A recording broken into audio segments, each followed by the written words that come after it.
I never used to pay much attention to my bank statements. That was always Emily's job. She handled paying the bills, buying groceries, and taking care of everyday things that I rarely noticed. My role was simple. I worked long hours, earned good money, and as long as nothing seemed unusual, I didn't have a reason to examine each expense closely. After all, that's how trust worked in marriage, wasn't it? You don't track every cent your wife spends or doubt every move she makes. At least, that's how I thought it should be. But a couple weeks ago, something shifted. I spotted a few odd charges. Not large amounts, nothing that would raise alarms right away. Just expenses that didn't make sense. Payments to companies I'd never heard of. Emily always had an answer ready. She'd say things like, "Oh, that's just some subscription I forgot to stop," or "My mom asked me to handle something," or even "I bought something for your niece's birthday." At first, I let it slide. Emily had never given me any reason not to trust her. But a tiny suspicion started creeping into my head, a nagging feeling I couldn't shake off.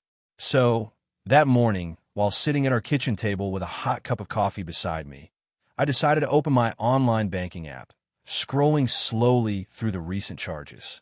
Just curious, I told myself, just checking to ease my mind. And then I saw it clearly. These payments weren't random. They were regular, always the same name, always similar amounts, every single week. American English Tutoring Center. My eyebrows tightened as I stared at the unfamiliar name. I'd definitely never seen it before. Emily had certainly never mentioned any kind of language class to me. Confused, I scrolled further. It wasn't just once a week. Some weeks had 2 or even 3 separate charges. The amounts changed slightly, but always stayed within the same range. Hundreds of dollars at a time. I set my coffee aside. My grip on the phone tightened as my heart began pounding faster. Emily had never mentioned taking lessons.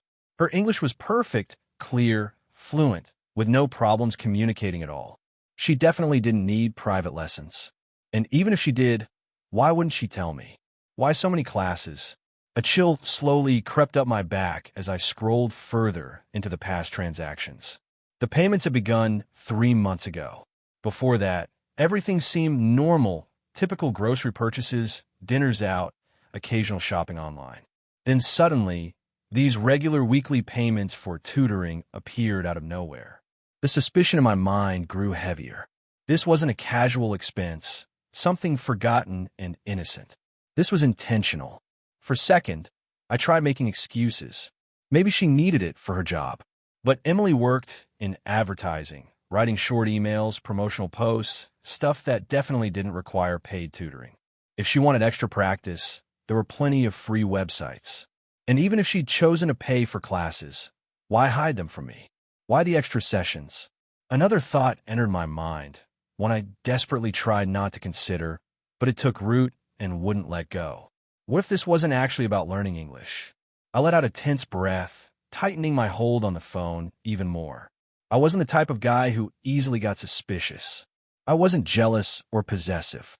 I didn't spy on my wife's messages, track her location, or force her to explain every detail of her life. But something about this felt completely wrong. And worst of all, Emily had been lying for months. I stood abruptly from the table, my chair scraping loudly against the floor.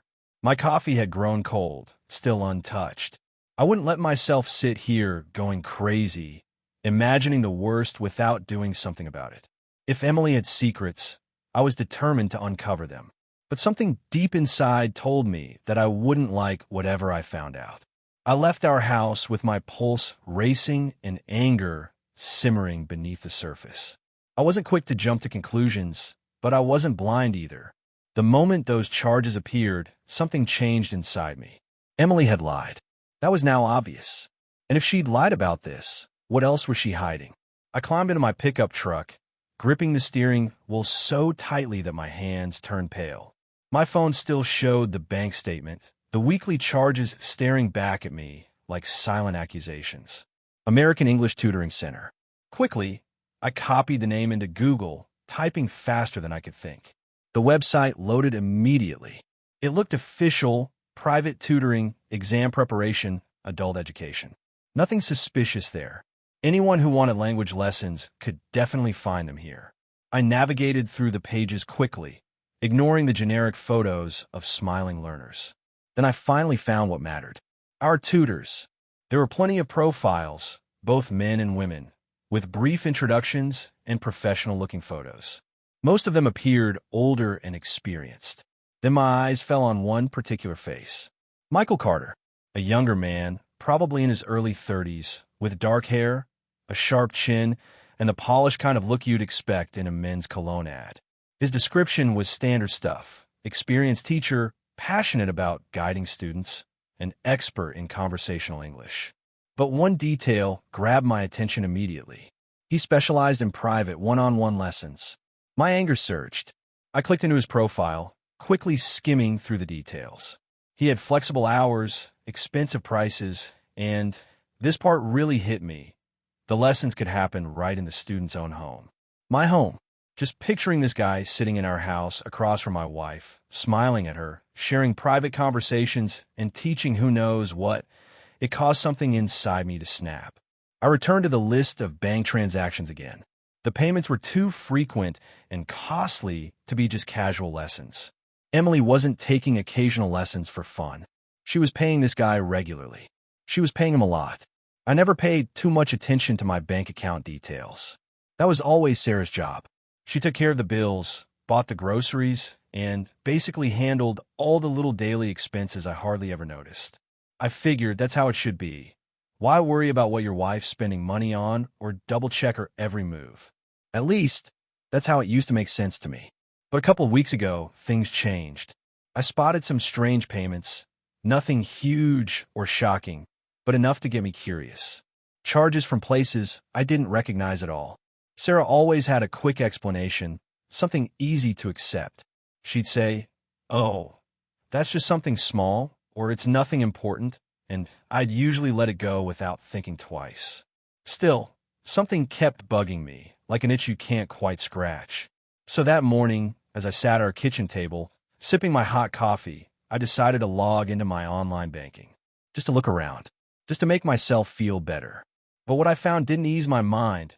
It made things worse.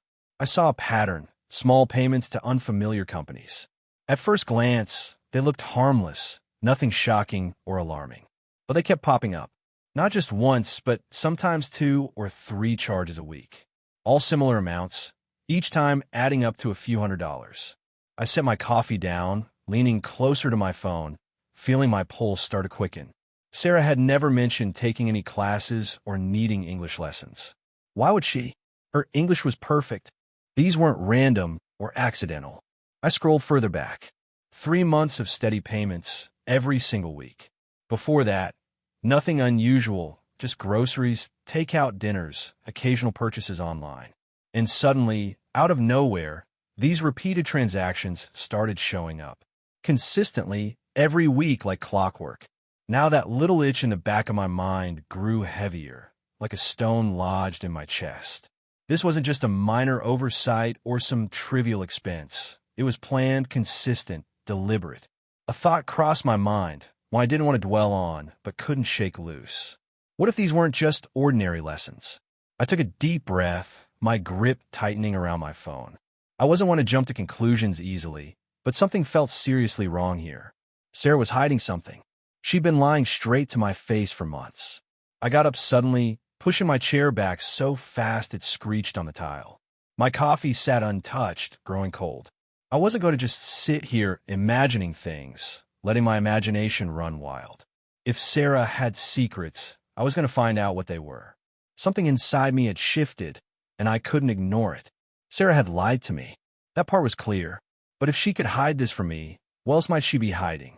I walked outside to my truck, climbed inside, and grabbed the wheel, squeezing so hard my knuckles turned pale.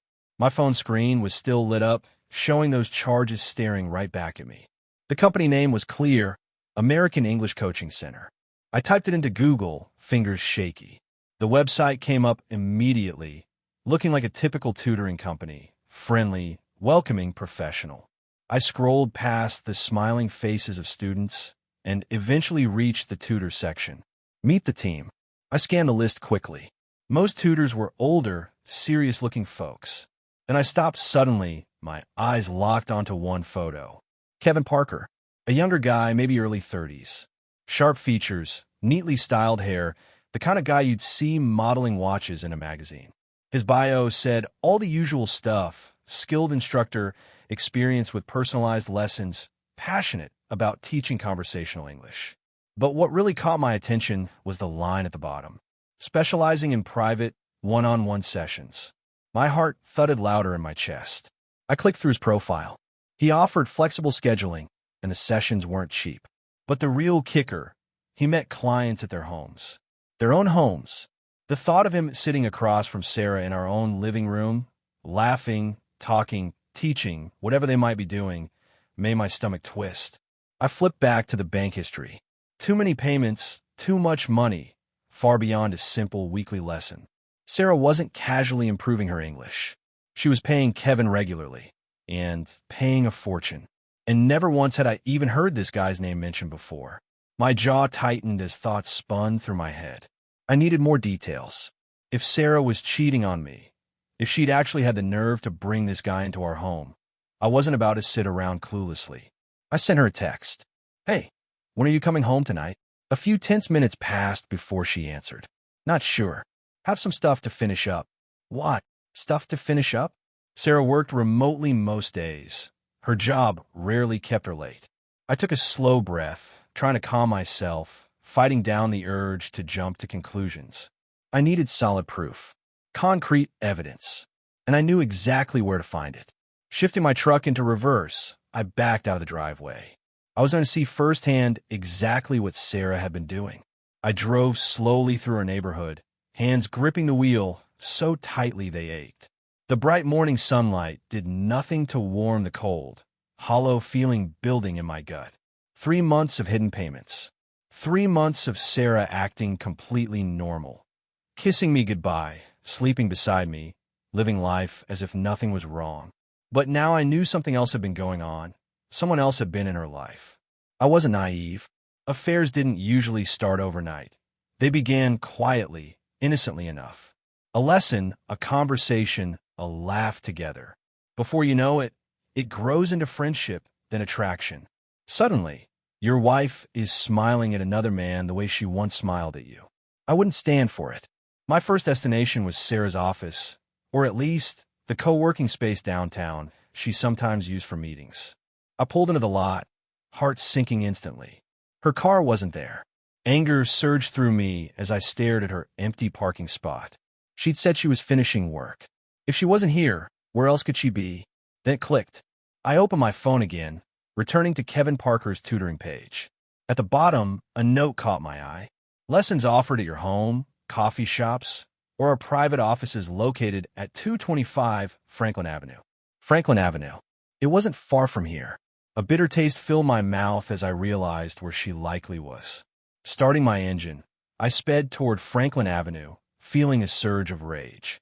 The address led me downtown to a neat, modern building filled with small businesses and private offices. I parked across the street, scanning the cars. And there it was, Sarah's car. I felt my pulse quicken, anger rising again, even stronger. I quickly dialed her number. It rang twice, then voicemail. She'd ignore my call deliberately. My stomach twisted in anger. She knew exactly what she was doing. I stepped from my truck, crossed the street, and circled toward the back of the building, looking for Suite 110, Kevin's office. The large windows showed an open room clearly. My eyes settled on a familiar figure inside. Sarah. She sat at a small table, notebook open, talking animatedly. Across from her sat Kevin Parker, leaning comfortably, smiling as they spoke. Maybe I was wrong. Maybe this was just a lesson. But then Sarah laughed, a real, warm laugh. And my heart sank because I hadn't heard that laugh in months. Then she reached across the table and lightly touched his arm. It happened quickly, just a tiny gesture, barely noticeable. Her fingertips lightly brushing his wrist as she laughed softly. But for me, that was enough. It felt too familiar, too easy, too personal. It made my stomach twist into a cold knot of rage. This wasn't just tutoring anymore. This wasn't just some innocent English lesson. I recognized that look on Ashley's face. It was the same way she used to look at me. She liked this guy. My fists tightened involuntarily as I struggled to calm my breathing. I felt my whole body tense, the anger burning white-hot in my veins. Every instinct told me to march in there right now, flip over their table, and knock that arrogant smile off his face. But I didn't move. I wasn't ready, not yet, because now I knew for sure. Ashley had been lying to my face for months. Now's my turn. Slowly, I walked back to my truck, feeling every step grow heavier with anger. My mind spun, replaying that small touch over and over. She touched him. It wasn't just the touch. It was her laugh, her leaning in close, the easy, open way she carried herself around him. I used to be the one who got that look. Now I was just the idiot paying for their afternoons together. I got inside my truck, grabbing the steering wheel so hard my fingers went numb. My heart pounded against my chest, but I forced myself to think clearly. I had to handle this carefully. If I barged in there like a lunatic, Ashley would turn it around on me, pretending innocence, asking why I didn't trust her. She'd make me into the jealous husband, accusing her without proof. That's exactly how cheaters operated. They turned everything around on you. No, I wasn't going to let her escape this. I would catch her in the act. Then I'd tear her whole world apart. I took out my phone and opened the cloud storage Ashley and I shared. We kept random things there, documents, receipts, old vacation pictures. Neither of us checked it very often, but I knew Ashley never bothered with online security. Scrolling through the folders, my heart sped up when I found exactly what I needed. Her calendar. She had uploaded it months ago, a detailed, color-coded planner. Ashley loved being organized. My jaw tightened as I read through her schedule. There was clear as day. Every Tuesday and Thursday, American English Coaching Center, from 1 p.m. until 2:30 p.m. She'd actually scheduled this guy into her life, like he was just another meeting, another simple errand. I kept scrolling, my anger building. Then I saw her notes. Extra lesson Friday. Reschedule lunch with Jake. Jake, that was me. She'd actually moved our plans to spend extra time with him. I laughed bitterly, the sound harsh and angry. I sat quietly for a minute, my mind forming a clear, calculated plan. That evening, when I got home, Ashley was already in the kitchen, humming to herself as she cooked something on the stove. She turned around at the sound of my footsteps and smiled warmly, acting as though nothing was wrong, as if she hadn't just spent her afternoon smiling at another man. "Hey, honey," she said lightly, wiping her hands on a towel. "How was your day?" I put my keys on the counter, trying to keep my voice steady. "Same as always. Just work." I watched her closely, searching for those little signs I'd learned to notice over the years, the subtle shifts when she was nervous or uncomfortable. But right now, Ashley seemed completely relaxed, because she didn't know yet that I knew everything. That was my advantage. "How about you?" I asked calmly, forcing a casual tone. She shrugged with a small laugh. "Nothing special, just meetings, emails. You know, the usual. Meetings." The lie rolled off her tongue without a second's hesitation. I leaned against the counter, studying her carefully. I was thinking, maybe we should plan a short trip. Just us. Get out of town for the weekend. Her movements slowed for just an instant, barely noticeable, but it was there. "Oh yeah," she replied cautiously. "Where were you thinking about going?" "I don't know. Maybe rent a cabin somewhere quiet. Upstate, away from everything. Just a couple days to reconnect." She smiled again, but this time it felt guarded. "Sure, sounds nice." Another lie. She wouldn't commit to going anywhere because she didn't want to miss time with him. I knew then how deep this betrayal really went. The next morning, I pretended to leave for work, following my usual routine. But instead of driving to the office, I parked a couple blocks away from home and waited patiently. At exactly 12:30 p.m., Ashley left the house, dressed nicer than usual, way too nice for some ordinary language lesson. She climbed in her car and drove off quickly. I followed her. I knew where she was headed, but I had to see it with my own eyes. She didn't stop for coffee, didn't go near her co-working space. Ashley drove straight to Franklin Avenue, Tim. I parked a short distance away, watching as she stepped out confidently and entered the building without hesitation. She didn't glance around nervously or worry about who might see, because she didn't think she had anything to worry about. I checked my phone. It was 12:55 p.m. She'd arrived early. My stomach tightened even more. She was eager to see him. I sat there staring at the building, feeling my entire marriage crumble piece by piece. This wasn't suspicion anymore. These weren't harmless charges on my credit card. My wife was cheating. Now she was going to face the consequences. I sat in the truck, gripping the wheel until my knuckles burned. The late afternoon sun cast shadows on the street, but my attention remained fixed on Suite 110. Ashley was inside, with him. I'd followed her here, watched her casually walk inside, dressed like she was going on a date. Just like every Tuesday and Thursday for 3 months. Inside that office, she was laughing, talking, smiling at him in a way she once reserved for me alone. I wasn't an idiot. I'd stayed patient, watched closely, gathered proof, and now it was time to act. But storming in right now wouldn't do me any good. Ashley would simply twist it around, claim innocence, and make me the villain. No, I had to be smarter than that. I pulled out my phone again and logged into our shared phone account. Ashley never thought to restrict my access. Another careless mistake on her part. Her call logs, her text messages, her GPS locations. All of it was right there, clear as day. My heart sank further as I scrolled down, finding hundreds of messages to an unfamiliar number.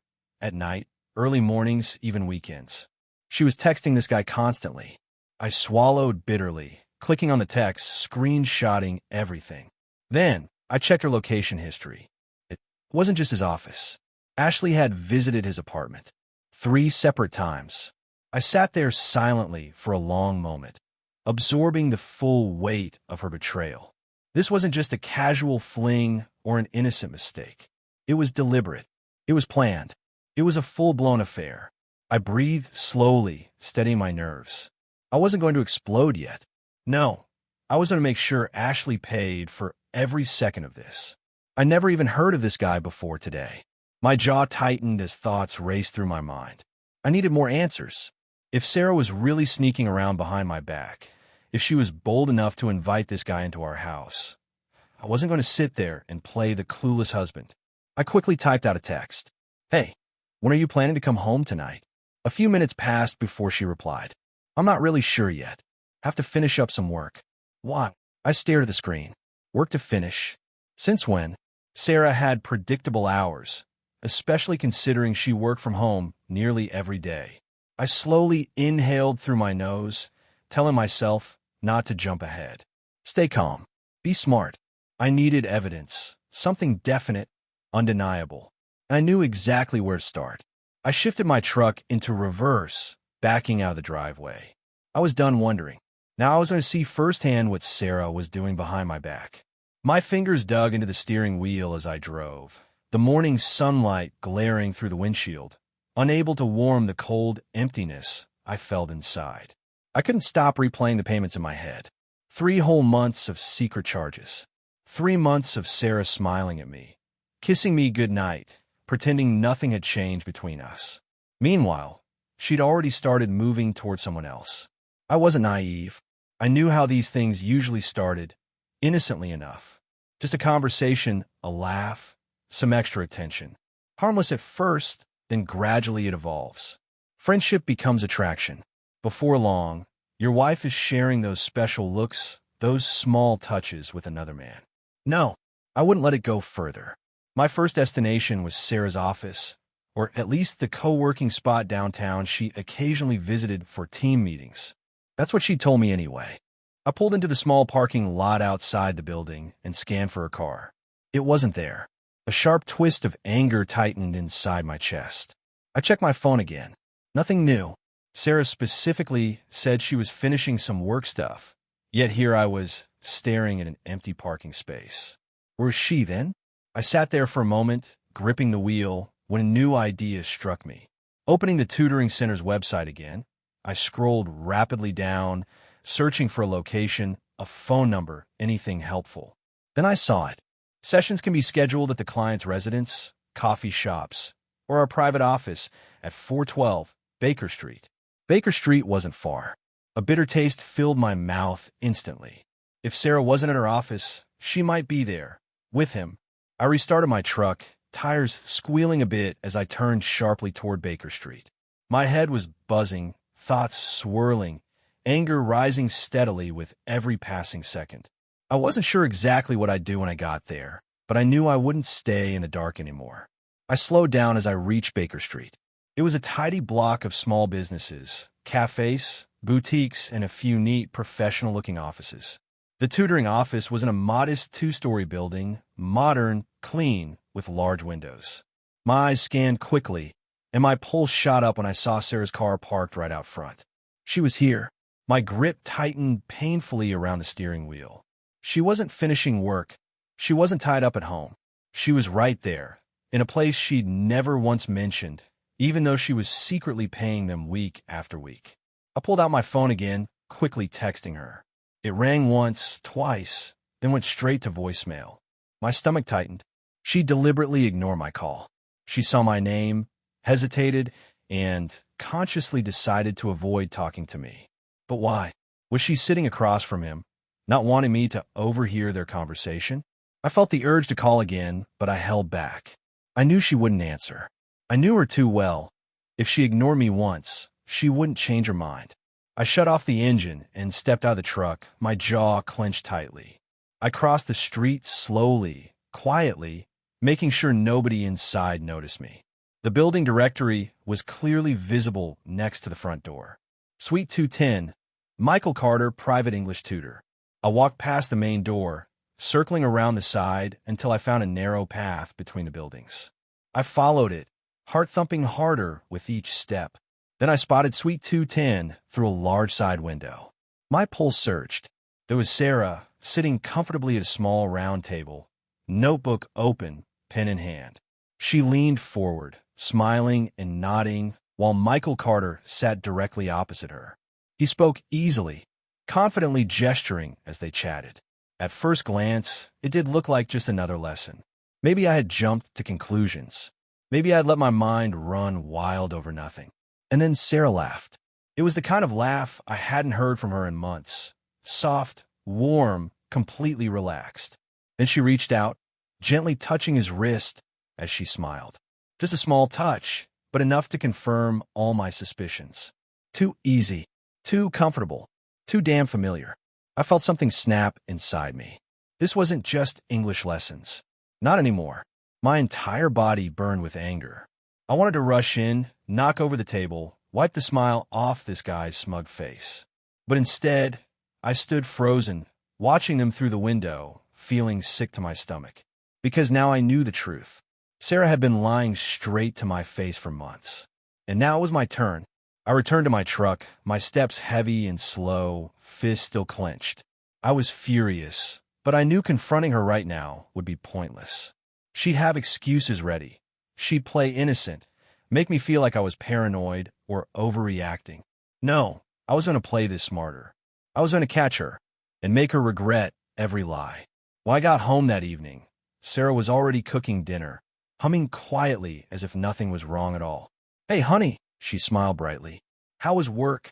I set my keys down carefully, meeting her eyes calmly. "Fine. Busy day." She nodded, turning back to the stove. "Yeah, me too. Non-stop meetings all afternoon." "Another easy lie," I said casually, leaning on the counter. "Maybe we should take a little vacation. Just us. Somewhere quiet, relaxing." Sarah paused, barely noticeable, then forced another smile. "That could be nice." "Where?" "Just someplace quiet. Maybe a cabin upstate. Get away for the weekend, reconnect." She hesitated slightly before nodding. "Sure. Sounds fun." But I saw it. The hesitation. The slight pause that told me everything I needed to know. She wouldn't agree. She'd find an excuse, because she wouldn't want to miss time with him. That would be my final confirmation. The next morning, I left the house as usual, pretending nothing had changed. But instead of heading to the office, I parked down the block and waited. Sure enough, at exactly 12:30 p.m., Sarah walked out the front door. She wore a nice dress, too nice for just another tutoring session. She drove directly to Baker Street, straight to Michael Carter's office. I parked a short distance away, watching quietly. My heart pounded against my ribs. I checked my watch, 12:55 p.m. She was early. She wanted more time with him. I sat there, numb, realizing the full truth. Sarah had chosen him over me. My wife wasn't just hiding lessons. She was having an affair. I took a deep breath, my fingers gripping the wheel painfully tight. Anger filled my chest, burning, bitter, and cold. I was no longer guessing. I wasn't wondering or doubting anymore. Now, I knew exactly what she'd done. And now, she was going to regret it. Like I was nothing important, just an afterthought in her life. By the time she entered the building, I was already dialing the number for her office. "Hello," I said when a receptionist answered cheerfully. "This is Jake Anderson. My wife, Sarah, works there. She told me she had some big meeting today. Do you know when she might finish up?" There was a brief pause before the woman replied. "Sarah?" She sounded puzzled. I don't think she came in today. There's nothing on her calendar." I closed my eyes, feeling a cold certainty settle over me. There it was, the final piece of proof I needed. "Okay," I said calmly, keeping my tone neutral. "Thank you." I hung up, then quickly typed out a text to Sarah. "Hey, just checking in. How's work today?" I sat in my truck, watching the front door of Michael Carter's office, waiting patiently. Waiting for the lie I knew would come. It took less than a minute. "Ugh, slammed today. I can't wait for the weekend." My jaw tightened painfully. She didn't even hesitate. The lies came effortlessly, without remorse. I stare at my phone, the anger inside me becoming colder, sharper, more focused. Then I made the call I'd been waiting to make all afternoon. By the time Sarah arrived home that evening, I was already there, quietly waiting for her. She stepped through the door, smiling warmly, placing her bag down casually as if everything were perfectly normal. "Hey, honey," she sighed, stretching. "Long day today." I said nothing at first, simply watching her closely. She still had no idea what I'd done. While she'd been out destroying our marriage, I'd been busy too. I had already called my lawyer. I gathered every financial record I needed. I filed the divorce paperwork, and I had removed her from everything. Her cell phone plan? Terminated. Her credit card? Deactivated. Our lease payment? Taken care of, without her name attached. Sarah had spent months lying, sneaking around, thinking I was clueless. She wanted freedom? Now she had it. But soon, she'd understand exactly what that meant. I waited patiently through dinner, quietly observing as she laughed, sipped wine, and enjoyed her last moments of ignorance. After we finished eating, I finally spoke. "You know, I checked your location today," I said, keeping my voice calm and steady. Her eyes widened slightly. "Wait, what?" "Your phone's location. I looked it up," I said slowly. "You weren't at work." Her face froze. The confident ease vanished instantly. She began, but I cut her off immediately. I also went through her phone records. I continued quietly. Hundreds of texts, late-night calls, all to the same unknown number. I leaned forward, my tone colder now. And you know what I found out? That number belongs to Michael Carter. Her mouth opened, then closed again. She had no response. I nodded slowly. "Exactly. That's what I figured." The silence between us stretched painfully. "Jake, please let me." "No," I interrupted sharply. "I don't want your excuses. I'm done listening." She looked panicked now. "It isn't. We're finished," I said firmly. Her face went pale, as if she'd been slapped. "What?" "I filed for divorce today." The words landed heavily, the shock clear on her face. "I've removed your access from all our accounts," I said steadily. "Your credit card is canceled. You have until the end of the week to find a new place." Her eyes filled with tears. "Jake, please." "No," I stood, pushing my chair back roughly. "You made your choice. Now you live with it." I turned around, walking away from her without another word. For the first time in months, I felt completely free. And Sarah? She was finally facing the reality of the life she'd secretly chosen. And I didn't look back.